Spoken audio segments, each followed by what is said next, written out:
Je suis arrivé au mois de novembre en France, juste après ou pendant les vacances de la Toussaint. Je venais de mon pays d'origine, le Liban, et donc j'étais intégré en première ici à Grammont, au lycée Grammont. Et du coup, j'ai suivi une première S après avoir changé plusieurs fois d'établissement l'année d'avant, quand j'étais au Liban, à cause des événements au Liban. Donc je suis une première S avec quelques lacunes à cause de ce que j'avais vécu l'année d'avant, et bon an mal an, je réussis plutôt bien la première S et je passe en terminale. À ce moment-là, c'était une terminale C, l'équivalent de la terminale S aujourd'hui pour les jeunes. Et donc du coup, je termine ma terminale, je vais au bac. J'ai le bac avec 100 mentions au rattrapage. Je veux vraiment le dire aux étudiants qui sont là pour voir que les gens peuvent arriver vraiment à ce qu'ils veulent arriver à faire si jamais ils sont passionnés. Donc j'ai eu mon bac au rattrapage. J'avais juste quelques points à rattraper, 4. Et donc du coup, je me retrouve à l'université. Et en première année d'économie, je voulais venir faire de l'économie pour aller après éventuellement faire une école de commerce. Mais cela étant dit, j'aimais beaucoup les questions de société, j'ai toujours aimé ça. C'est en fait, vous savez, ce que vous devenez et ce que vous deviendrez, c'est un peu le produit de votre histoire. J'ai toujours été très attaché à des questions très sociales, sociétales, probablement dues à ce que j'ai vécu pendant mon enfance, ce que j'ai vécu dans mon pays d'origine. Et du coup, quand je suis arrivé en première année d'économie pour faire éventuellement du commerce après, alors commerce parce que nous autres, on est connus pour être des commerçants, vous savez bien, en fait, je me suis rendu compte que j'étais très content de faire de l'économie et puis un peu de maths avec l'économie parce que j'étais pas mauvais en maths. Et j'aimais ça. Et il se trouve que je suis tombé amoureux de l'économie dès les premiers cours d'économie de la première année. Et dès la première année, j'ai su que ce que j'allais faire, c'était de devenir professeur d'économie. Dès la première année, j'étais vraiment passionné et ça m'a transformé. Et donc toutes les lacunes que j'avais finalement au lycée, finalement ça a disparu et j'ai repris confiance en moi et je me suis mis à travailler. J'étais à Tours, et des profs de Tours, dont certains que vous connaissez, m'ont dit tiens Daniel, tu peux aller, si vraiment tu as envie de faire de la recherche, tu peux aller faire un magistère. Il y a des magistères d'économie, que ce soit à Paris, à Clermont. Là, ils prennent des gens qui sont des gens sélectionnés, une trentaine de personnes. Donc, tu rentres et puis tu fais 3 ans. Et pendant ces 3 années de magistère, vous êtes en petit comité, on est bien formé. Et à côté de ça, tu vas avoir en fait une licence traditionnelle, une maîtrise traditionnelle. Voilà. Et un DEA ou DSS traditionnel, en plus de la formation du diplôme de magistère. Donc du coup, en fait, j'ai postulé, j'étais pris partout où j'ai postulé à 3 endroits, en fait, à Clermont, à Paris 1, à Paris 10, j'étais pris à Clermont, à Paris 1, à Paris 10.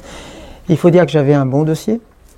Et donc, du coup, j'ai finalement pris Paris 1. Donc Paris 1, donc c'est Panthéon-Sorbonne. La 3e année, je me suis dit, voilà, je vais aller en DEA d'économie internationale. Pourquoi l'économie internationale? Parce que c'est le produit de son histoire. Je suis quelqu'un qui vient de l'étranger, l'international ça me parlait beaucoup. Les questions de commerce international, c'est un peu, quelque part, c'est quelque chose qui est un peu gravé dans la mémoire, on est un petit pays. Et aussi les questions de migration, de fait, j'y suis issu. Et là, je me suis dit, voilà, maintenant, si je dois faire une thèse, il faut que je puisse trouver les moyens de me la faire financer. Mais pour me la faire financer, ça veut dire que c'est l'État qui va me la financer. Il faut que je sois premier de ma promotion. Et donc du coup, je me suis mis au travail, mais je me suis dit, voilà, ça implique qu'il faille que je lâche donc la restauration rapide et mon travail à côté pour donner tout. Et c'est ce qui s'est passé. J'ai en fait fait le nécessaire pour justement y arriver et j'y suis arrivé. Et là, j'ai eu le contrat, donc pendant 3 ans. C'est une espèce de CDD pendant 3 ans où vous êtes, où on vous donne les moyens de faire une thèse. Ça a été les 3 années les plus belles de ma vie, où je me suis vraiment retrouvé pleinement. J'étais passionné par ce que je faisais. Et pendant 3 ans, j'ai beaucoup travaillé. Mais aussi, j'ai beaucoup travaillé, mais c'était pour moi un jeu. C'était pas du travail, mais c'était vraiment de la passion.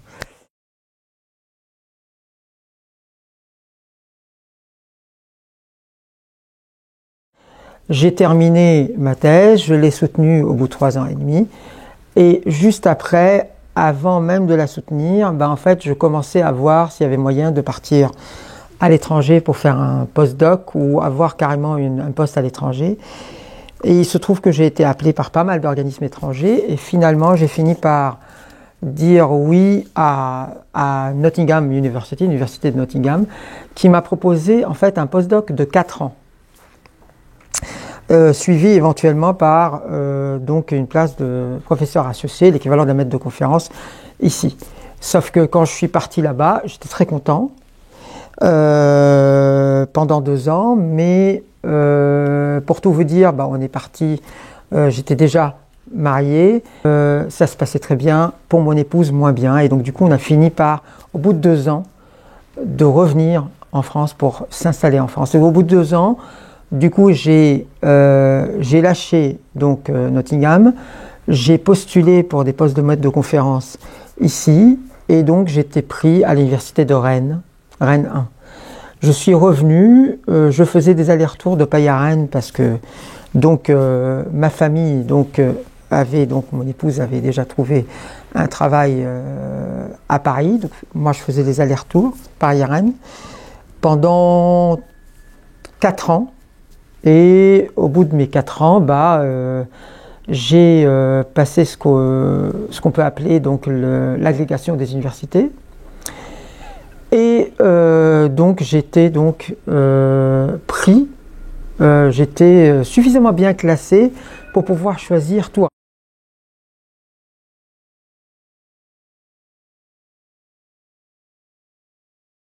Il n'y a pas de hasard. Donc c'est le produit de mon histoire. Mes domaines de recherche, c'est l'économie internationale, les conflits et les migrations. Il n'y a pas de hasard. Donc, du coup, j'ai continué à travailler sur ces questions-là depuis mon jeune âge, où j'ai commencé à faire de la recherche.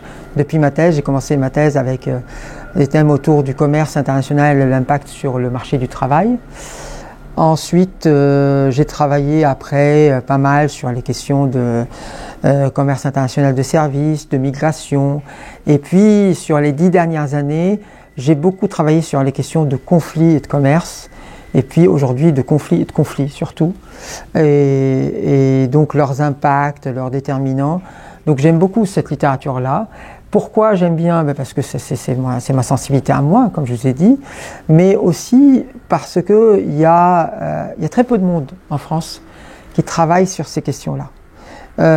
Et donc du coup, je suis très content de faire partie d'une petite communauté qui travaille sur des questions de conflit, même si j'appartiens quand même à une grande communauté qui est la communauté des économistes en économie internationale.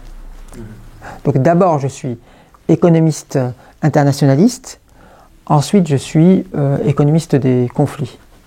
Voilà.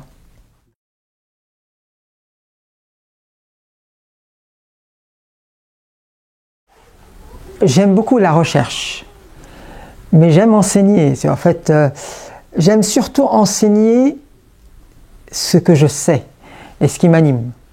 Quand je vais vous donner des cours, je suis content de le faire, Mais je suis encore plus content de le faire quand il s'agit vraiment de mes spécialités.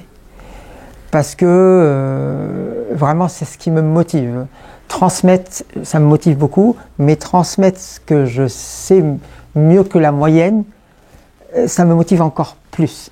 Donc, la recherche m'anime énormément, et puis transmettre ce que je fais, ce que j'apprends tous les jours, m'anime tout autant. Presque tout autant. Je veux être quand même sincère. Quand même, si je suis venu à ce métier, c'est plutôt par la recherche plus que par l'enseignement. Mais j'aime l'enseignement. Hein.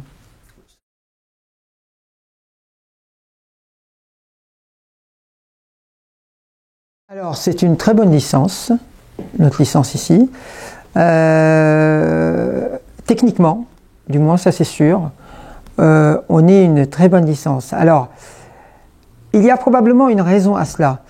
C'est que la plupart des profs qui interviennent en licence sont des profs plutôt de la nouvelle génération, ou du moins, nouvelle génération, entendons-nous bien, on n'a pas non plus 25 ans, mais du moins, il y a des facultés ailleurs, des petites facultés ailleurs, comme les nôtres, ou des profs qui sont d'une autre génération, qui ont eu un autre enseignement en économie, c'était ce qu'on appelait l'économie politique, donc qui était basé plus sur des aspects, au moins sur des aspects techniques, et plus sur des aspects de culture, de lien d'ailleurs avec le droit. Vous savez, hein, ce n'est pas par hasard qu'il y a des facultés de droit et d'économie. Les facultés de droit et d'économie sont là parce que le droit, l'économie et les sciences politiques, c'était très ça interagissait beaucoup il y a un certain nombre d'années. Ça interagit moins aujourd'hui. Cela étant dit, je regrette que ça n'interagisse pas plus que ça aujourd'hui. Moi, je pense que moi, je suis très content qu'on vous donne des cours plutôt techniques. C'est important. Moi-même, j'ai une formation technique et que je ne regrette pas du tout. Mais je pense aujourd'hui qu'il est important de vous donner, et ça c'est pas du tout un secret pour personne, j'ai déjà eu l'opportunité d'en parler à mes collègues, je pense que c'est très important de vous donner des cours d'histoire des faits économiques, d'histoire de la pensée économique. Pour moi, c'est fondamental pour comprendre un petit peu d'où viennent les idées économiques, dans quelles circonstances les idées économiques sont intervenues, ont été pensées. Et ça permet de prendre du recul par rapport à ce que vous faites, ce qu'on fait avec vous aujourd'hui. Et je trouve que ça serait encore mieux si on pouvait en rajouter. Pour l'instant, ce n'est pas le cas, mais toujours est-il que techniquement parlant, vous êtes très bien préparés. Les gens qui partent de chez nous dans des masters ailleurs, à Paris, à Toulouse ou je ne sais où, ils sont en général, bon évidemment, en général c'est la crème qui part, mais en général ils n'ont pas du tout de difficulté à s'insérer. Donc ce qui montre bien qu'on a une très bonne licence ici, c'est sûr.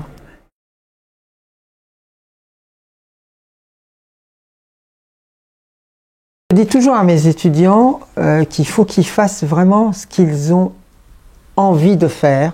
Les gens viennent me poser la question souvent, dire bah, où est-ce que je dois aller demain après la licence? Moi je leur dis toujours, écoutez, allez où vraiment faites ce que vous avez envie de faire parce que vous risquez de le regretter plus tard. Si vous allez dans des endroits faire un master qui est juste là pour vous rapporter un boulot aussitôt que vous êtes sorti, le boulot, c'est pas ça qui va changer votre vie demain. Vous risquez de le regretter. Allez faire quelque chose que vous aimez, allez dans un master que vous aimez parce que il se trouve que les statistiques sur les devenir des étudiants en master, du moins dans la plupart des masters de France qui sont bien, sont des statistiques qui sont plus qu'honorables, pour ne pas dire. Les sorties au bout de 12 ans, quand on regarde un petit peu, on a un peu de recul sur ce que deviennent les gens, finalement, que ce soit en économie, en droit ou en politique, parce que généralement c'est plutôt dans cette rubrique-là que les enquêtes sont menées. En général, il y a un taux d'insertion de 90 à 95% 2 ans après. Et je me dis, mais à ce moment-là, faites ce que vous avez envie de faire. Si vous êtes très intéressé par un master où vous faites du big data, bah vous allez dans le master du big data. Il y en a un qui est très bien ici. Mais si vous êtes intéressé par d'autres masters, je ne sais pas, je ne vais même pas parler du mien, je vais vous parler d'un master, je ne sais pas moi, vous êtes intéressé par le marché du travail, vous êtes intéressé par le développement, vous êtes intéressé par l'environnement, bah allez faire des masters d'environnement, de développement ou de marché du travail. Si c'est ce qui vous anime, faites ce qui vous anime. Parce que ce qui vous anime est encore une fois le produit de votre vécu. Et ça restera marqué en vous toute votre vie. Et donc du coup, si vous vous forcez à faire quelque chose qui ne vous correspond pas, n'y allez pas.